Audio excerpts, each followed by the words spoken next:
ఎక్కడ ఇల్లు ఎక్కడ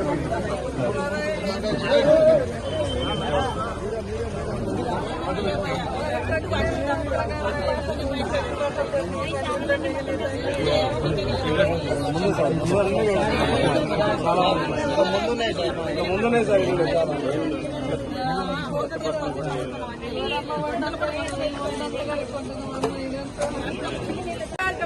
ఎక్కడైనా ఎంత దారుణం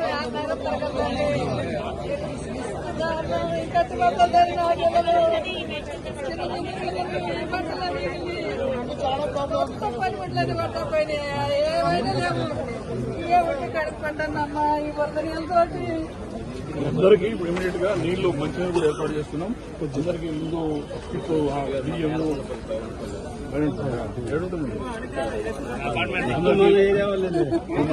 చెప్పి డిపిఓ గారు, ఎండిఓ గారు, ఎంఆర్ఓ గారు అసలు కార్లు ఎన్ని వెహికల్స్ వచ్చాయంట సార్. వచ్చి ఆగలవాళ్ళు వచ్చేసి 3 కేజీల బియ్యం 2 కేజీలు వేసారు.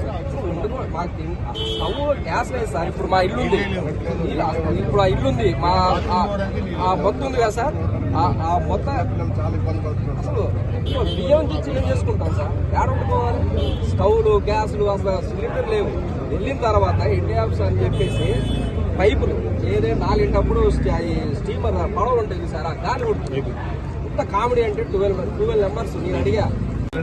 ఏదో ప్రోటోకాల్ కూడా 10 ప్యాకెట్లు పంచారు.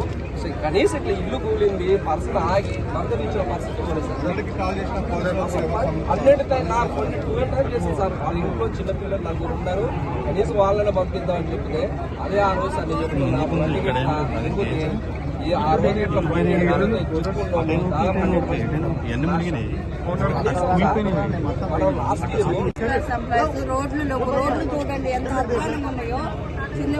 ఇంత డ్యామేజ్ అయింది సార్. కనీసం ఇక్కడ ఆగి మాట్లాడలేదు సార్. చూడండి, మీరు డ్యామేజ్ చూడండి.